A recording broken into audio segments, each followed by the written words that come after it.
नमस्कार दोस्तों, मेरा नाम रामानंद बंसल। आज हम थ्योरी ऑफ मशीन के कुछ टॉपिक डिस्कस करेंगे। पहले हम डिस्कस करेंगे कि मैकेनिज्म क्या होता है। उसके बाद चूंकि मैकेनिज्म कई सारे रिजिड या रेजिस्टेंस बॉडी का मिलकर बना होता है, तो उसके बाद हम डिस्कस करेंगे कि रिजिड बॉडी क्या होता है एंड रेजिस्टेंस बॉडी क्या होता है। और सबसे लास्ट में डिस्कस करेंगे degree of freedom of a rigid body. तो चलिए डिस्कस करते हैं। सबसे पहले हम यह समझते हैं कि मैकेनिज्म क्या होता है। दोस्तों, मैंने यहाँ बोर्ड में एक डायग्राम बनाया हुआ है। ये जो असेंबली है, एक्चुअल में ये असेंबली ही मैकेनिज्म है। अब मेरे को ये समझना है कि मैं इस असेंबली को मैकेनिज्म क्यों बोल रहा हूँ। दोस्तों ये असेंबली कई सारे मेंबर से मिलकर बना हुआ है। इसमें एक मेंबर है मेंबर ओ ए, एक मेंबर है ये member A B, and next ये जो मेंबर है इस मेंबर को हम लोग बोलते हैं स्लाइडर। दोस्तों, अब अगर इस असेंबली में मैं मोशन प्रोवाइड करूं मेंबर ओ ए को, मैं वापस रिपीट कर रहा, मैं मोशन प्रोवाइड कर रहा हूं कौन से मेंबर को, ओ ए को, यानी जो मेरा ओ ए मेंबर है वो मेरा कौन सा मेंबर है, इनपुट। तो दोस्तों, मैं इस मेंबर ओ ए को मोशन प्रोवाइड कर रहा हूं। सपोज इस मेंबर ओ ए को मैं रोटेट कर रहा हूं क्लॉकवाइज डायरेक्शन में, और रोटेट करते समय इसका स्पीड है एंगुलर स्पीड ओमेगा। तो सपोज किसी टाइम इंटरवल में ये मेंबर ओ ए जो ओमेगा स्पीड से रोटेट हो रहा है, कुछ एंगल रोटेट होगा। तो सपोज ये किसी टाइम इंटरवल टी में थीटा रोटेट हो रहा है। तो अगला सवाल ये आ रहा है कि अगर मेरा ये मेंबर ओ ए को मैं थीटा रोटेट कर रहा हूं, तो क्या उसके कारण कोई मोशन स्लाइडर में आएगा। तो जाहिर सी बात है कि अगर मैं इस मेंबर ओ ए को मैं थीटा रोटेट करूंगा, तो इसके कारण स्लाइडर कुछ ना कुछ डिस्टेंस ट्रेवल करेगा और आगे बढ़ेगा। सपोज ये जितना भी डिस्टेंस आगे बढ़ रहा है उस डिस्टेंस को मैं क्या बोलता हूं, एक्स। तो इस मेंबर ओ ए को थीटा रोटेट होने के कारण स्लाइडर एक्स डिस्टेंस ट्रांसलेट हो रहा है। तो इस असेंबली में क्या हो रहा है कि एक मेंबर से दूसरे मेंबर में मोशन ट्रांसफर हो रहा है। क्लियर है, क्योंकि मैंने मोशन दिया था मेंबर ओ ए पे और ट्रांसफर होकर वो कहां पहुंच गया, स्लाइडर में। यानी मैकेनिज्म में अगर हम लोग एक पॉइंट डिस्कस करें तो उसमें होगा क्या, एक मेंबर से दूसरे मेंबर में मोशन क्या होगा, ट्रांसफर होगा। लेकिन दोस्तों यहां एक और चीज हो रहा है। अगर हम लोग ध्यान से देखें तो मैंने मेंबर ओ ए पे या इनपुट मेंबर पे जो मोशन दिया था उसका टाइप क्या था, रोटेशन, क्योंकि मैं उसको रोटेट कर रहा था। लेकिन स्लाइडर में जो मोशन पहुंचा वो रोटेट नहीं हो रहा है, स्लाइडर एक्स डिस्टेंस आगे ट्रेवल किया है। यानी स्लाइडर में जो मोशन हो रहा है वो कैसा मोशन है, ट्रांसलेशन या रेसिप्रोकेटिंग मोशन। यानी इस असेंबली में एक मेंबर से दूसरे मेंबर पे मोशन का फॉर्म भी चेंज हो रहा है। फॉर्म चेंज होने का मतलब क्या है कि मैंने इनपुट मेंबर पे जो मोशन दिया था वो रोटेशन था, लेकिन स्लाइडर में जो मोशन पहुंचा वो रोटेशन नहीं है, क्या है, ट्रांसलेशन। यानी इस असेंबली में मोशन तो एक मेंबर से दूसरे मेंबर ट्रांसफर हो ही रहा है, साथ में मोशन का फॉर्म भी चेंज हो रहा है, और फॉर्म चेंज होना को हम लोग क्या बोलेंगे, ट्रांसफॉर्म होना। यानी इस असेंबली में एक मेंबर से दूसरे मेंबर मोशन ट्रांसफर भी हो रहा है और ट्रांसफॉर्म भी हो रहा है। यानी अगर मेरे को मैकेनिज्म को डिफाइन करना है तो मैं कैसे डिफाइन कर सकता हूं, मैकेनिज्म कई सारे बॉडीज का एक असेंबली है जिसका यूज हम लोग एक मेंबर से दूसरे मेंबर पे मोशन को ट्रांसफर करने के लिए एंड ट्रांसफॉर्म करने के लिए यूज करते हैं। दोस्तों, यहां एक और बात समझने लायक है कि मैकेनिज्म जो कई सारे बॉडीज का कॉम्बिनेशन है वो बॉडीज कैसा होना चाहिए। तो वो जो बॉडीज है या तो रिजिड होना चाहिए या रेजिस्टेंस होना चाहिए। तो अगला सवाल ये आता है कि रिजिड या रेजिस्टेंस क्यों होना चाहिए। तो मेरे को वो तभी समझ में आएगा कि मैकेनिज्म में जो भी बॉडी हो रिजिड या रेजिस्टेंस क्यों होना चाहिए, जब मुझे ये पता हो कि रिजिड बॉडी क्या होता है एंड रेजिस्टेंस बॉडी क्या होता है। तो नेक्स्ट स्लाइड में हम यही डिस्कस करेंगे कि रिजिड बॉडी क्या होता है और रेजिस्टेंस बॉडी क्या होता है। अभी बस आप इतना लेके चलिए कि मैकेनिज्म में जो भी बॉडी मैं यूज कर रहा हूं या तो वो रिजिड होना चाहिए या रेजिस्टेंस होना चाहिए। क्लियर है। तो इन शॉर्ट अगर हम सारे चीज को समराइज करें तो हम क्या बोल सकते हैं, मैकेनिज्म कई सारे रिजिड एंड रेजिस्टेंस बॉडीज का कॉम्बिनेशन है जिसका यूज हम लोग एक मेंबर से दूसरे मेंबर पे मोशन को ट्रांसफर करने के लिए एंड ट्रांसफॉर्म करने के लिए यूज करते हैं। धन्यवाद। तो दोस्तों, अब हम देखेंगे कि रिजिड बॉडी क्या होता है और रेजिस्टेंस बॉडी क्या होता है, और मैकेनिज्म में जो भी बॉडी यूज करते हैं वो रिजिड या रेजिस्टेंस क्यों होना चाहिए। तो चलिए पहले देखते हैं रिजिड बॉडी क्या होता है। दोस्तों, मैंने ये जो डायग्राम बनाया हुआ है एक्चुअल में यही रिजिड बॉडी का एक डायग्राम है। अब मुझे समझना है कि अगर मैं इस बॉडी को रिजिड बॉडी बोल रहा हूं तो क्यों बोल रहा हूं। दोस्तों, हम किसी भी बॉडी को रिजिड बॉडी बोलेंगे, सपोज इस बॉडी का दो पॉइंट है ए एंड बी और इनके बीच का डिस्टेंस है एक्स। तो अगर ये बॉडी रिजिड बॉडी है तो इस बॉडी में मैं कितना भी फोर्स लगा लूं, किसी भी अमाउंट का लगा लूं, इस बॉडी में मैं कितना भी फोर्स लगा लूं, किसी भी अमाउंट का लगा लूं, अगर ये रिजिड बॉडी है तो इसके दो पॉइंट का डिस्टेंस ए और बी के बीच का ये डिस्टेंस x, ये x कभी भी चेंज नहीं होगा। और अगर ये x कभी भी चेंज नहीं हो रहा है तो इस बॉडी को हम लोग कौन सा बॉडी बोलेंगे? Rigid body. तो दोस्तों अब हम डिस्कस करेंगे कि रेजिस्टेंस बॉडी क्या होता है। दोस्तों रेजिस्टेंस बॉडी डिस्कस करने के मैंने दो एग्जांपल कंसीडर किया है। इसमें ये जो पहला एग्जांपल है, इसमें एक कंटेनर है और इस कंटेनर में इनकम्प्रेसिबल फ्लूइड भरा हुआ है। दोस्तों इनकम्प्रेसिबल फ्लूइड क्या होता है? तो ये आपने फ्लूइड मैकेनिक्स में ऑलरेडी पढ़ रखा है। इनकम्प्रेसिबल फ्लूइड में उस फ्लूइड को बोलता हूं जिसका डेंसिटी एक तो कांस्टेंट होता है। दूसरा चीज हम लोग इनकम्प्रेसिबल फ्लूइड किसको बोलते हैं? जिसे अगर मैं एक कंटेनर पे रख दूं और उसके ऊपर एक पिस्टन रख दूं और पिस्टन के ऊपर अगर मैं कंप्रेसिव फोर्स अप्लाई करूं तो ये फोर्स मैं कितना भी अप्लाई करूं इसका वॉल्यूम कभी भी चेंज नहीं होगा। और अगर इसका वॉल्यूम कभी भी चेंज नहीं हो रहा है तो इस फ्लूइड को हम लोग कौन सा फ्लूइड बोलेंगे? Incompressible fluid. अब दोस्तों पहले तो मैं ये देखता हूं कि क्या ये जो इनकम्प्रेसिबल फ्लूइड है वो रिजिड बॉडी है कि नहीं। तो दोस्तों इसका आंसर होगा कि इनकम्प्रेसिबल फ्लूइड रिजिड बॉडी नहीं है। क्यों? दोस्तों यहां ध्यान देना, रिजिड बॉडी जैसा हमने डिस्कस किया था कि अगर उसका दो पॉइंट है ए और बी तो उसमें मैं कोई भी फोर्स लगा लूं, किसी भी अमाउंट का लगा लूं, उनके बीच का जो डिस्टेंस x है वो कभी भी चेंज नहीं होना चाहिए। अब हम देखते हैं कि ये रिजिड है कि नहीं। दोस्तों सपोज इसका ये एक पॉइंट है a और ये एक पॉइंट है b, इनके बीच का अभी जो डिस्टेंस है वो x है। अगर ये x कभी भी चेंज नहीं होगा तो ये रिजिड बॉडी है, और अगर ये x चेंज हो जा रहा है मतलब ये रिजिड बॉडी नहीं है। दोस्तों मैं क्या करूं, इस पिस्टन को हटा दूं और इस पानी या इनकम्प्रेसिबल फ्लूइड को जमीन में गिरा दूं। तो जाहिर सी बात है जब इसे जमीन में गिराऊंगा तो पानी या फ्लूइड फैल जाएगा, और अगर ये फ्लूइड फैल जाएगा तो ए और बी के बीच का डिस्टेंस चेंज हो जाएगा। और ये चेंज ऐसा नहीं कि बहुत कम होगा, अच्छा खासा चेंज होगा। और ये ए और बी के बीच का डिस्टेंस अच्छा खासा चेंज हो जा रहा है मतलब एक चीज तो कंफर्म है, ये बॉडी रिजिड बॉडी नहीं है। लेकिन दोस्तों इसी फ्लूइड में मैं क्या करूं जो एक्चुअल में रिजिड नहीं है, इसे एक कंटेनर में भरने के बाद इसके ऊपर पिस्टन लगा दूं और इसके ऊपर मैं कंप्रेसिव फोर्स अप्लाई करूं। तो दोस्तों जैसा मैंने पहले डिस्कस किया ये इनकम्प्रेसिबल फ्लूइड है, तो इसको पिस्टन के ऊपर मैं कितना भी कंप्रेसिव फोर्स लगाऊं ये फ्लूइड कंप्रेस नहीं होगा और इसका वॉल्यूम चेंज नहीं होगा। और चूंकि ये फ्लूइड कंप्रेस नहीं हो रहा है और इसका वॉल्यूम चेंज नहीं हो रहा है तो जाहिर सी बात है कि ये ए और बी के बीच का ये जो डिस्टेंस है ये x इस कंडीशन में चेंज नहीं होगा। यानी कि मैं बोल सकता हूं कि इस पर्टिकुलर कंडीशन के लिए ये जो बॉडी है वो रिजिड बॉडी की तरह ट्रीट करेगा। क्यों? क्योंकि इसको पिस्टन के कंटेनर के अंदर रख के कंप्रेसिव फोर्स लगाने पर इसके ए और बी के बीच का डिस्टेंस चेंज नहीं हो रहा है। यानी कि ये बॉडी जो एक्चुअल में रिजिड नहीं है अंडर कंप्रेसिव फोर्स किसकी तरह बिहेव कर रहा है? रिजिड की तरह। ऐसे बॉडीज को दोस्तों हम लोग बोलते हैं रेजिस्टेंस बॉडी। यानी मेरे को रेजिस्टेंस बॉडी डिफाइन करना है तो मैं क्या बोल सकता हूं, ऐसा बॉडी जो एक्चुअल में रिजिड नहीं है लेकिन किसी पर्टिकुलर टाइप के कंडीशन के लिए, जैसे कि ये फ्लूइड अंडर कंप्रेसिव फोर्स लगभग रिजिड की तरह बिहेव कर रहा है। यहां दोस्तों एक और चीज ध्यान देना है कि कोई भी फ्लूइड एक्चुअल में एग्जैक्टली इनकम्प्रेसिबल नहीं होगा, उसका वॉल्यूम थोड़ा बहुत चेंज हो सकता है, लेकिन अगर थोड़ा बहुत भी चेंज हो रहा है तो भी उसमें मैं कंप्रेसिव फोर्स लगाऊंगा तो ये ऐसा नहीं कि बहुत ज्यादा वॉल्यूम चेंज होगा, तो भी उसको मैं लगभग उस कंडीशन के लिए रिजिड की तरह ट्रीट करूंगा। और अगर वो उस कंडीशन के लिए रिजिड है बट हर कंडीशन के लिए रिजिड नहीं है तो उसको हम कौन सा बॉडी बोलेंगे? Resistance body. क्लियर है दोस्तों? मैंने एक और एग्जांपल लिया है।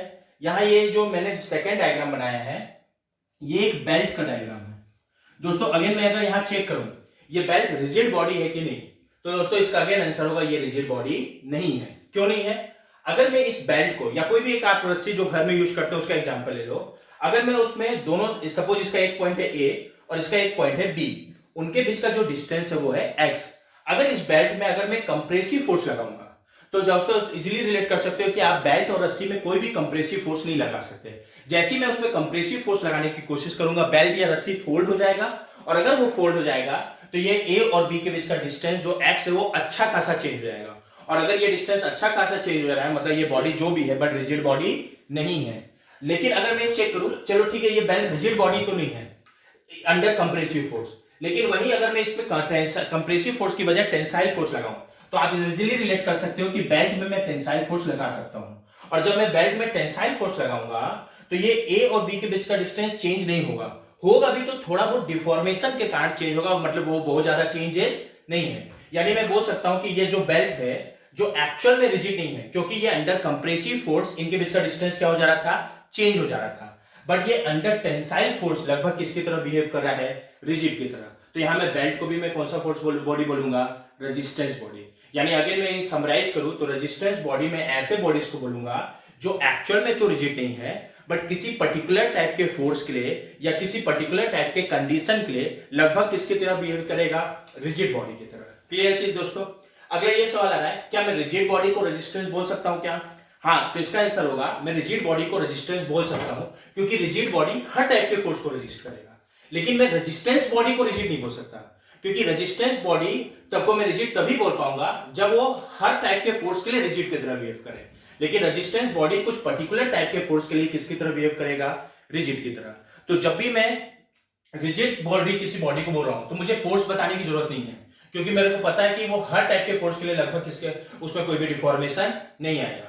लेकिन जब मैं रेजिस्टेंस बॉडी बात कर रहा हूं तो रेजिस्टेंस बॉडी मतलब वो शायद हर कंडीशन के लिए रिजिड ना हो, बट कुछ पर्टिकुलर कंडीशन के लिए वो किसकी तरह बिहेव करेगा, रिजिड। तो मुझे वो कंडीशन भी बताना पड़ेगा जिसके लिए वो रिजिड की तरह बिहेव करे। यानी अगर मैं बोलता हूं पहला चीज इनकम्प्रेसिबल फ्लूइड, तो ये कौन सा बॉडी है, रिजिड की रेजिस्टेंस, तो रेजिस्टेंस, और ये लगभग रिजिड की तरह बिहेव करेगा अंडर कौन सा force, compressive force.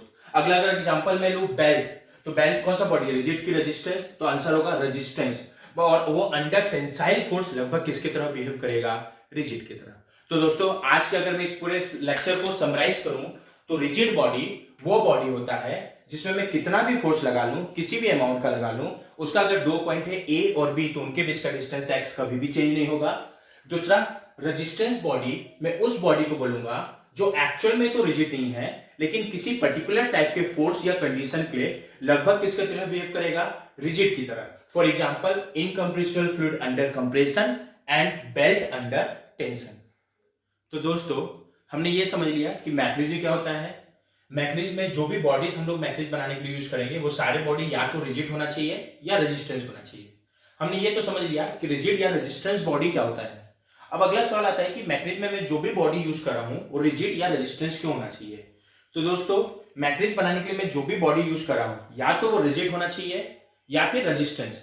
Resistance body में जब यूज कर रहा हूं तो जैसा हमने देखा रेजिस्टेंस बॉडी ऐसे बॉडीज को बोलते हैं जो किसी पर्टिकुलर कंडीशन के लिए लगभग किसकी तरह बिहेव करे, रिजिड की तरह। तो अगर मैं मैकेनिज्म बनाने में रेजिस्टेंस बॉडी यूज कर रहा हूं तो मैं उसको उसी फोर्स के लिए यूज करूंगा जिसके लिए वो लगभग किसकी तरह बिहेव करे, रिजिड की तरह बिहेव करे। यानी कहने का मतलब क्या है कि अगर मैं मैकेनिज्म बनाने के लिए जो बॉडी ले रहा हूं रिजिड है तो कोई दिक्कत नहीं है। अगर मैं रेजिस्टेंस बॉडी का यूज कर रहा हूं तो उस फोर्स के लिए करूंगा जिसके लिए वो लगभग किसकी तरह बिहेव करे, रेजिस्टेंस। यानी अगर मैं फ्लूइड का यूज कर रहा हूं तो अंडर कंप्रेसिव फोर्स और बेल्ट का यूज कर रहा हूं तो अंडर टेंसाइल फोर्स। तभी जो मेरा मैकेनिज्म बनाने का ऑब्जेक्टिव है, यानी एक मेंबर से दूसरे मेंबर मोशन ट्रांसफर करने का ऑब्जेक्टिव वो फुलफिल होगा। चलिए देखते हैं कैसे। दोस्तों जब मैं मैकेनिज्म समझा रहा था, जब मैंने ये एग्जांपल कंसीडर किया था, इसमें मैंने क्या देखा था, अगर मैं इस मेंबर OA को रोटेट कर रहा हूं तो उसके रोटेशन के कारण मोशन ट्रांसफर हो रहा था कहां तक, स्लाइडर तक। बट सपोज यहां ये जो मेंबर O है, मान लो ये रिजिड बॉडी नहीं है, सपोज यहां मैं बेल्ट लगा दिया हूं तो यहां मैं बेल्ट नहीं लगा सकता। क्यों? जैसे कि हम सब जानते हैं कि बेल्ट या जो रस्सी है वो फ्लेक्सिबल बॉडी होता है, अगर मैं उसको दबाऊं तो फोल्ड हो जाएगा। दोस्तों अगर मैं क्या करूं, यहां पर इस मेंबर OA को मैं रोटेशन मोशन देने की कोशिश करूं तो होगा क्या, अगर मैं इसको रोटेट करने की कोशिश करूंगा तो ये बेल्ट फोल्ड हो जाएगा, और ये बेल्ट फोल्ड हो जाएगा तो यहां कोई भी मोशन स्लाइडर तक ट्रांसफर नहीं होगा, और स्लाइडर तक ट्रांसफर नहीं होगा मतलब मेरा जो यहां ऑब्जेक्टिव था एक मेंबर से दूसरे मेंबर में मोशन ट्रांसफर करने का वो फुलफिल नहीं होगा। तो अगर मेरे को इस असेंबली का यूज एक मेंबर से दूसरे मेंबर में मोशन ट्रांसफर करने के लिए करना है तो उसके लिए शर्त क्या, ये जो बॉडी है वो क्या होना चाहिए, रिजिड होना चाहिए। ये तो समझ में आ गया होगा। अगर मैं रेजिस्टेंस बॉडी को यूज कर रहा हूं तो मैं उसी फोर्स के लिए यूज करूंगा जिसके लिए वो लगभग किसकी तरह बिहेव करे, रिजिड की तरह। यानी अगर मैं इनकम्प्रेसिबल फ्लूइड का यूज मोशन ट्रांसफर करने के लिए कर रहा हूं तो कौन से फोर्स के लिए करूंगा, कंप्रेसिव फोर्स के लिए। उसको भी हम लोग एक एग्जांपल के थ्रू देख सकते हैं। दोस्तों ये मैंने जो डायग्राम बनाया है ये हाइड्रोलिक लिफ्ट का है। जैसा कि आप सभी जानते हैं हाइड्रोलिक लिफ्ट का यूज हम लोग क्या करते हैं, किसी भी बड़े से वेट को ऊपर उठाने के लिए या लिफ्ट करने के लिए यूज करते हैं। दोस्तों कहने का मतलब क्या है, यहां पर एक वेट रखा हुआ है W, सपोज इस हाइड्रोलिक लिफ्ट से मेरा ऑब्जेक्टिव क्या है, इस W को लिफ्ट करना, और लिफ्ट करने के लिए मैं यहां इस पॉइंट 1 पे कंप्रेसिव फोर्स लगाता हूं।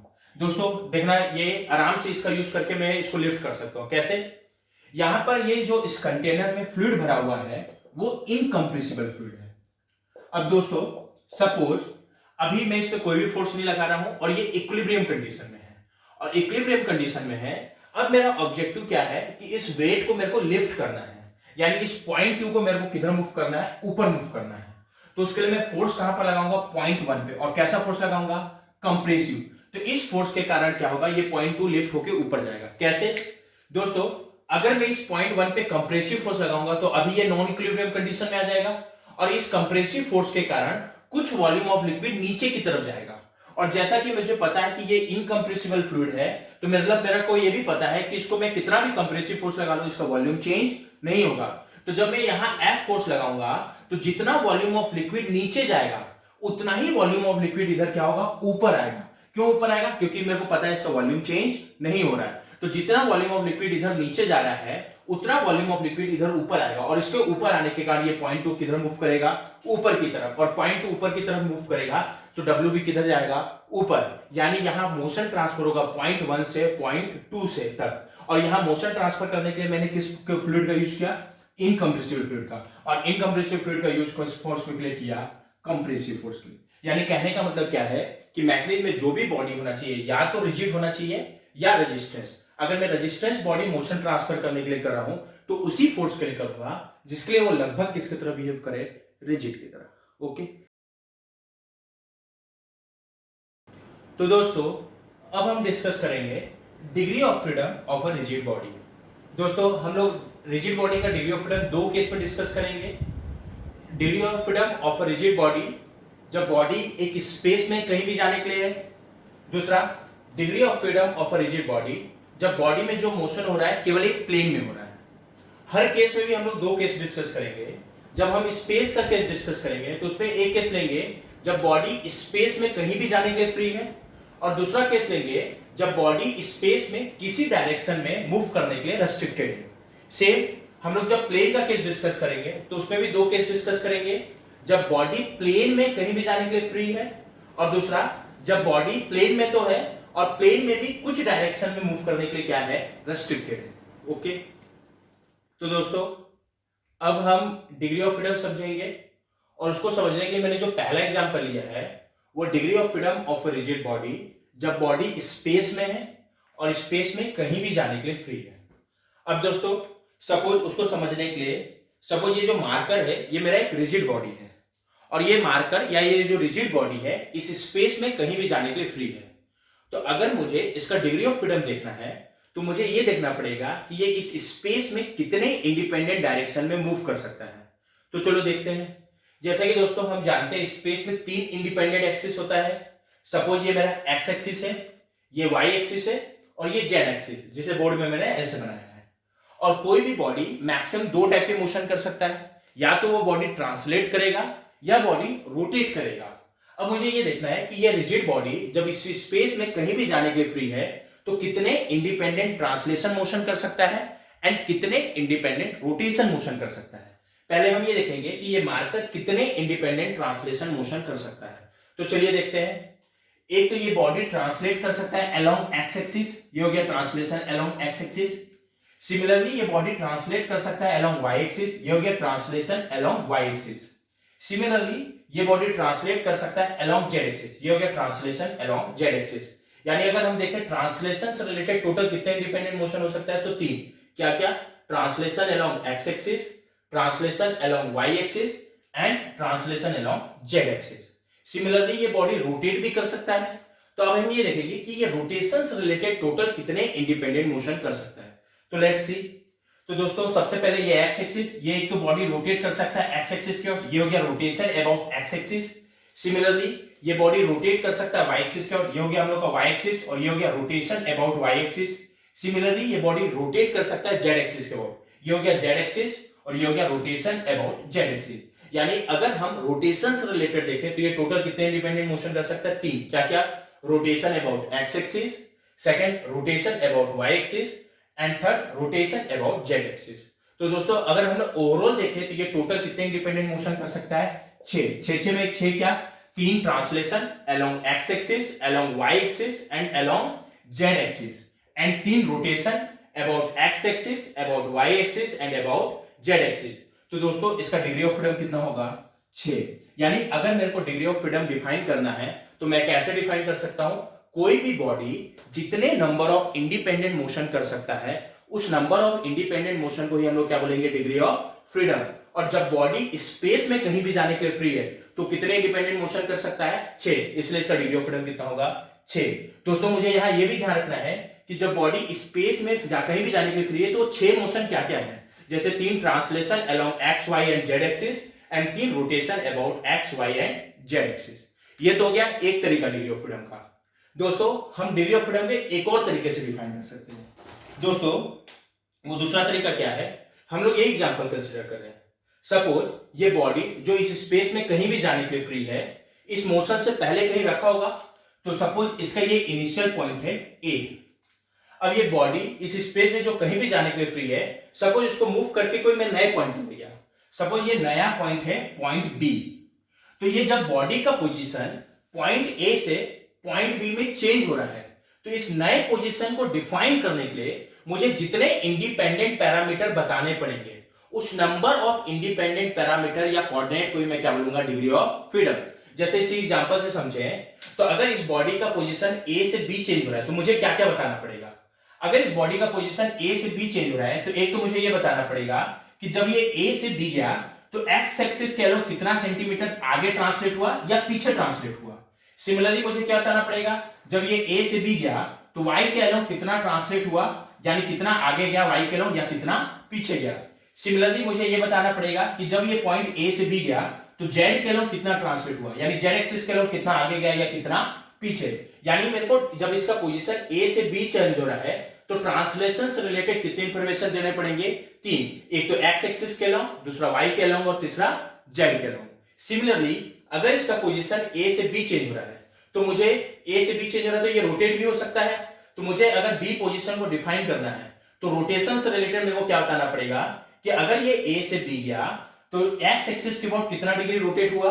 दूसरा मुझे ये बताना पड़ेगा कि ये वाई के अबाउट कितना डिग्री रोटेट हुआ, और तीसरा मुझे क्या बताना पड़ेगा कि ये जेड के अबाउट कितना रोटेट हुआ। यानी रोटेशन से रिलेटेड कितने इंफॉर्मेशन देने पड़ेंगे? 3। एक एक्स एक्सिस के अबाउट, दूसरा वाई के अबाउट और तीसरा जेड। यानी मेरे को टोटल कितने इंफॉर्मेशन देने पड़ रहे हैं? 6। यानी इसका डिग्री ऑफ फ्रीडम कितना होगा? 6। यानी डिग्री ऑफ फ्रीडम को मैं एक दूसरे तरीके से कैसे डिफाइन कर सकता हूं, अगर किसी भी बॉडी का पोजीशन एक पॉइंट से दूसरे पॉइंट में चेंज हो रहा है तो नए पोजीशन को डिफाइन करने के लिए मुझे मिनिमम जितने इंडिपेंडेंट इंफॉर्मेशन बताने पड़ेंगे या मिनिमम जितने इंडिपेंडेंट पैरामीटर बताने पड़ेंगे, उस नंबर ऑफ इंडिपेंडेंट पैरामीटर को ही मैं क्या बोलूंगा? Degree of freedom. और अगर बॉडी स्पेस में कहीं भी जाने के लिए फ्री है तो उसका डिग्री ऑफ फ्रीडम कितना होगा? 6। क्लियर? तो दोस्तों हमने ये समझ लिया डिग्री ऑफ फ्रीडम क्या होता है, और डिग्री ऑफ फ्रीडम एक रिजिड बॉडी का देख लिया जब बॉडी स्पेस में कहीं भी जाने के लिए फ्री है। अगला हम एग्जांपल ले रहे हैं, बॉडी स्पेस में तो है और मोशन भी कर सकता है, लेकिन ये सारे डायरेक्शन में मोशन करने के लिए फ्री नहीं है। मतलब कुछ ना कुछ डायरेक्शन में इसके मोशन को क्या किया हुआ है? रेस्ट्रिक्ट किया हुआ है। दोस्तों जब बॉडी स्पेस में कहीं भी जाने के लिए फ्री था तो टोटल 6 इंडिपेंडेंट मोशन कर सकता था, 3 translation along X Y and Z axis and 3 rotation about X Y and Z axis. यानी उसका डिग्री ऑफ फ्रीडम कितना था? 6। अब अगर बॉडी को मैं किसी भी डायरेक्शन में जाने के लिए रेस्ट्रिक्ट कर दूं, सपोज अगर इस 6 मोशंस में से मैंने ट्रांसलेशन अलोंग एक्स एक्सिस को रेस्ट्रिक्ट कर दिया, मतलब सारा मोशन तो हो सकता है बट ये बॉडी एक्स एक्सिस के अलोंग ट्रांसलेट नहीं कर सकता। अभी मुझे यहां ये दिमाग नहीं लगाना है कि मैंने इसको एक्स के अलोंग जाने से कैसे रेस्ट्रिक्ट किया, वो हम लोग बाद में देखेंगे। लेकिन अभी मेरे लिए इंपॉर्टेंट क्या है कि ये बाकी मोशन तो कर सकता है लेकिन एक्स एक्सिस के अलोंग ट्रांसलेट नहीं कर सकता। और जाहिर सी बात है अगर ये एक्स एक्सिस के अलोंग ट्रांसलेट नहीं कर सकता तब इसमें टोटल कितने इंडिपेंडेंट मोशन होंगे? 5। यानी इसका डिग्री ऑफ फ्रीडम कितना होगा? 5। सिमिलरली अगर मान लो मैं टीएक्स को भी रेस्ट्रिक्ट कर दिया हूं और आरएक्स को भी रेस्ट्रिक्ट कर दिया हूं, मतलब ट्रांसलेशन अलोंग एक्स एक्सिस भी रेस्ट्रिक्टेड है और translation rotation about X axis भी रेस्ट्रिक्टेड है, यानी टोटल कितने मोशन रेस्ट्रिक्ट किया हूं? 2। तब इसका डिग्री ऑफ फ्रीडम कितना होगा? अगर मैं टीएक्स और आरएक्स को रेस्ट्रिक्ट कर दूं तो ये टोटल कितने मोशन कर सकता है? 4। 6 - 2, यानी तब इसका डिग्री ऑफ फ्रीडम कितना होगा? 4। यानी कहने का मतलब क्या है कि बॉडी स्पेस में कुछ डायरेक्शन में जाने के लिए रेस्ट्रिक्टेड है, तो जाहिर सी बात है उसका डिग्री ऑफ फ्रीडम जो भी होगा क्या होगा? 6 से कम। और 6 से कम कितना होगा वो डिपेंड करेगा कि कितने मोशन को रेस्ट्रिक्ट किया है। अगर मैं एक मोशन को रेस्ट्रिक्ट कर रहा हूं तो उसका डिग्री ऑफ फ्रीडम 6 - 1 5 होगा। अगर 2 को रेस्ट्रिक्ट कर रहा हूं तो उसका डिग्री ऑफ फ्रीडम 6 - 2 4 होगा। वैसे ही अगर मान लो मैं सारे ही मोशन को रेस्ट्रिक्ट कर दूं, यानी इस बॉडी को फिक्स कर दूं, तो उसका डिग्री ऑफ फ्रीडम 6 - 6 कितना हो जाएगा? 0। यानी अगर बॉडी किस डायरेक्शन में मूव करने के लिए रेस्ट्रिक्ट किया हुआ है तो अगर मेरे को उसका डिग्री ऑफ फ्रीडम निकालना है तो एक तरीका क्या है निकालने का कि पहले मैं उस बॉडी को फ्री मान लूंगा, और फ्री मान लूंगा तो उसका डिग्री ऑफ फ्रीडम कितना होगा? 6। और जितने मोशन रेस्ट्रिक्ट हो रहे होंगे उसको उसमें मैं क्या कर दूंगा, माइनस कर दूंगा। यानी अगर मेरे को उसका डिग्री ऑफ फ्रीडम निकालना है तो मैं कैसे निकाल सकता हूं, डिग्री ऑफ फ्रीडम पहले उसको फ्री मान लूं तो 6 माइनस जितने इंडिपेंडेंट मोशन रेस्ट्रिक्ट हो रहे हैं उसको क्या कर दूंगा, माइनस। अगर 2 मोशन रेस्ट्रिक्ट हो रहा है तो 6 माइनस 2 4, अगर 3 रेस्ट्रिक्ट हो रहा है तो 6 माइनस 3 3। क्लियर? तो दोस्तों अब हम देखेंगे degree of freedom of a rigid body जब बॉडी किसी प्लेन में है, और वो जो प्लेन है वो मैं लेके चल रहा हूं XY प्लेन, और प्लेन में भी कौन सा केस, जब बॉडी उस प्लेन में कहीं भी जाने के लिए फ्री है। तो दोस्तों जब मेरे को ये देखना है कि degree of freedom of rigid body जब बॉडी प्लेन में है, तो वो देखने से पहले तो मेरे को ये समझना पड़ेगा कि मैं ये बोल रहा हूं कि अगर बॉडी प्लेन में है तो इसका मतलब क्या है, प्लेन या XY प्लेन में, तो इसका मतलब क्या है। तो सपोज ये जो मेरा बोर्ड है वो XY प्लेन है। XY प्लेन कहने का मतलब क्या है, अगर ये बोर्ड XY प्लेन है तो इस बोर्ड के जो अलोंग एक्सिस है एक X एक्सिस और दूसरा कौन सा एक्सिस है, Y, और इसका जो परपेंडिकुलर एक्सिस है Z, तब मैं इस बोर्ड को कौन सा प्लेन बोलूंगा, XY प्लेन। अब दूसरा, अगर मैं ये बोल रहा हूं कि ये बॉडी इस XY प्लेन में, इसका मतलब क्या है, अगर मैं कभी भी ये बोल रहा हूं कि बॉडी किसी प्लेन में है या XY प्लेन में, सपोज ये बॉडी मेरा XY प्लेन है, तो इसका मतलब ये है कि बॉडी वही मोशन कर सकता है जो इस बोर्ड या XY इस प्लेन के रिस्पेक्ट में प्लेनर होगा, और जो मोशन इस बोर्ड या XY प्लेन के रिस्पेक्ट में प्लेनर नहीं है वो इस केस में नहीं हो सकता। कहने का मतलब क्या है कि कभी भी अगर क्वेश्चन में ये मेंशन कर दे कि बॉडी प्लेन में है या बॉडी केवल प्लेनर मोशन कर रहा है, तो जो भी मोशन इस बोर्ड या XY प्लेन के रिस्पेक्ट में प्लेनर होगा वो इस केस में हो सकता है, और जो भी मोशन इस बोर्ड या XY प्लेन के रिस्पेक्ट में प्लेनर नहीं होगा वो इस केस में नहीं हो सकता। या इन शॉर्ट ये समझो कि जो मोशन प्लेनर नहीं है उससे मुझे कंसीडर ही नहीं करना है, या प्लेन का केस डिस्कस करते समय मेरे को उस ऐसे मोशन से कोई मतलब ही नहीं है। लेकिन अगला सवाल ये आ रहा है कि मेरे को कैसे ये समझ में आएगा कि कोई भी मोशन इस बोर्ड के रिस्पेक्ट में प्लेनर है या कौन सा मोशन इस बोर्ड के रिस्पेक्ट में प्लेनर नहीं है। तो दोस्तों सपोज अगर मुझे इस बोर्ड को विजुलाइज करना है तो या तो मुझे इस बोर्ड के सामने से देखना पड़ेगा या पीछे से देखना पड़ेगा। इस बोर्ड को मैं इसके ऊपर से नहीं देख सकता, नीचे से नहीं देख सकता, इस बोर्ड को मैं इसके राइट साइड से नहीं देख सकता और लेफ्ट साइड से देख नहीं सकता। यानी कहने का मतलब क्या, अगर मेरे को इस बोर्ड को विजुलाइज करना है तो या तो इसके सामने से देखना पड़ेगा या इसके पीछे से देखना पड़ेगा। तो दोस्तों कोई भी मोशन जिसको इस बोर्ड के मैं सामने या पीछे से विजुलाइज कर सकता हूं वो मोशन बोर्ड के रिस्पेक्ट में प्लेनर होगा, और अगर वो प्लेनर है तो उसको मैं कंसीडर करूंगा। और कोई भी मोशन जिसको इस बोर्ड के सामने या पीछे से विजुलाइज मैं नहीं कर सकता, उसको विजुलाइज करने के लिए मुझे अपना व्यू चेंज करना पड़ेगा, तब वो मोशन इस बोर्ड के रिस्पेक्ट में प्लेनर नहीं होगा।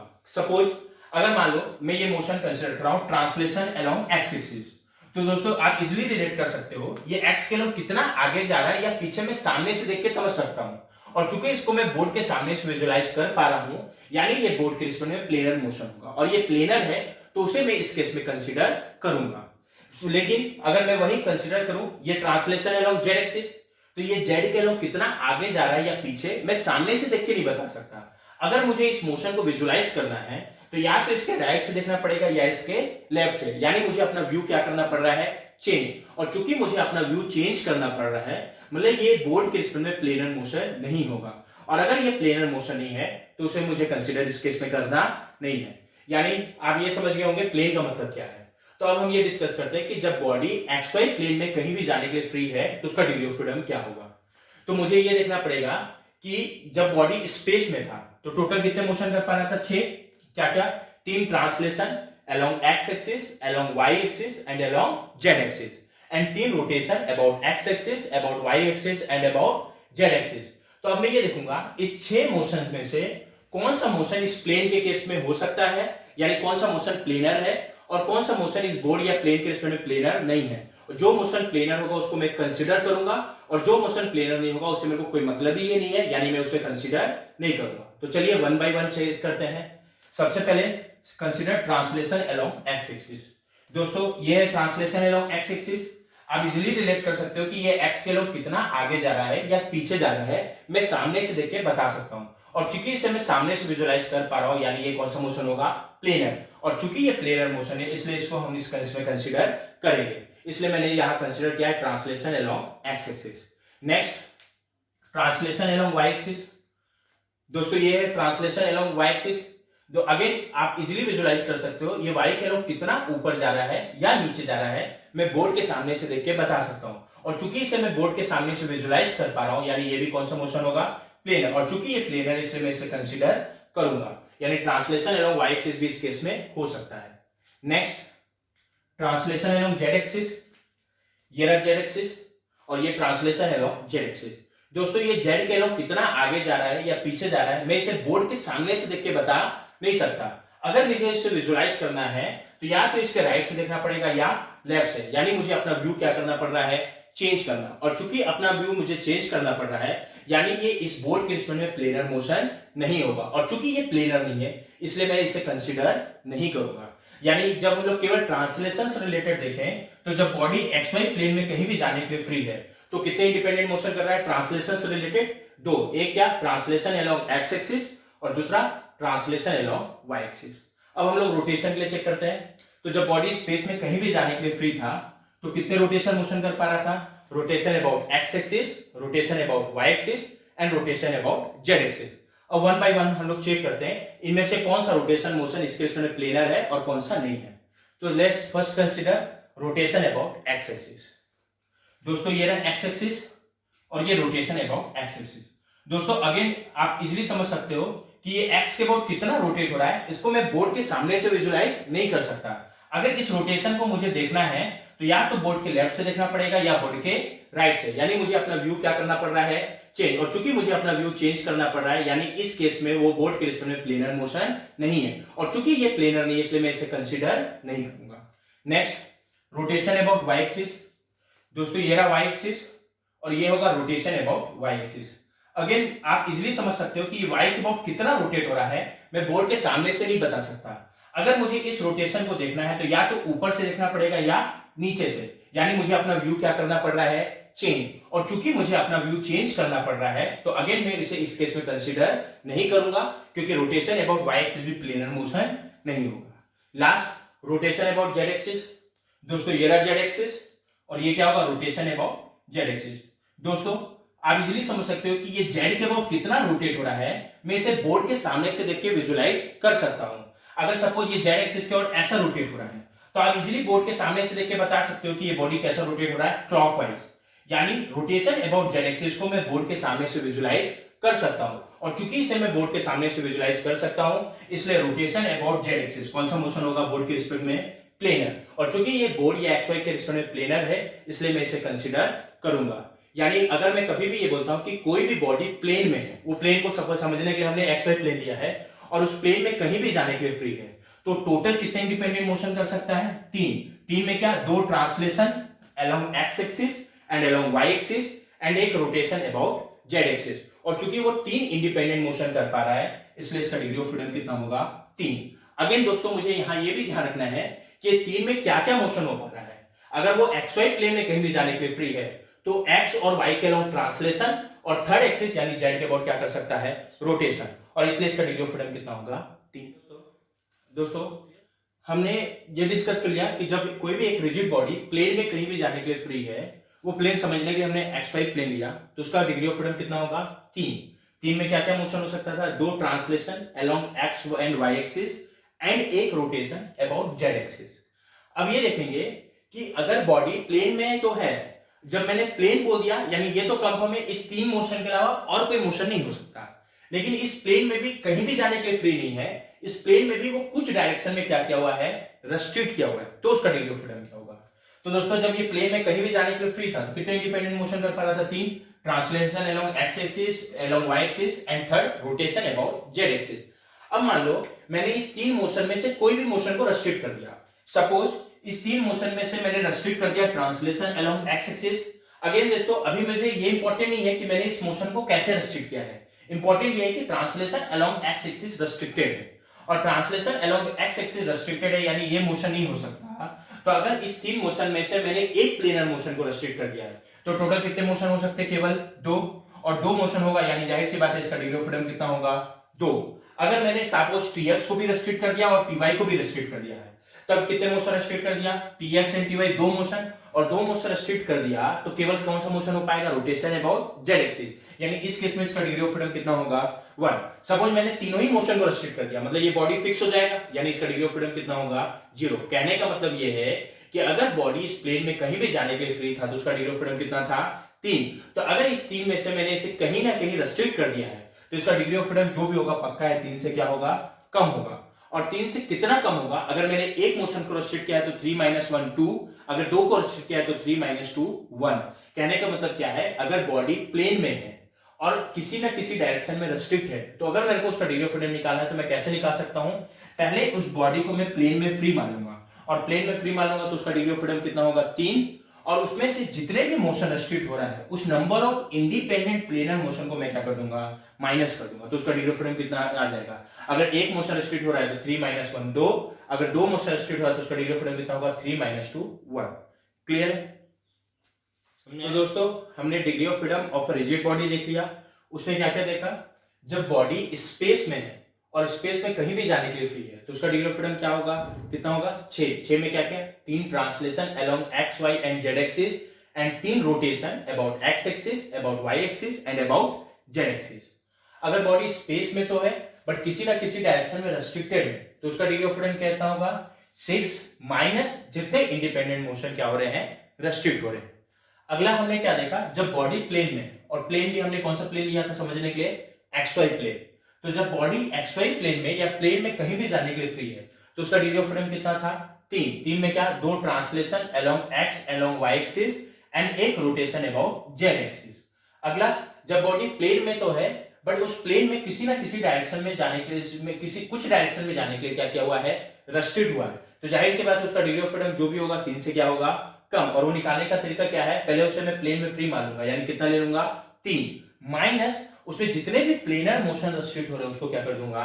माइनस कर दूंगा। बस दोस्तों आप एक चीज ध्यान रखना, जब भी प्लेन का केस डिस्कस कर रहे हो या क्वेश्चन में प्लेन वर्ड मेंशन किया हुआ है तो जो मोशन प्लेनर नहीं है उससे मेरे को कोई मतलब नहीं है। तो ये हो गया degree of freedom of a rigid body. Okay.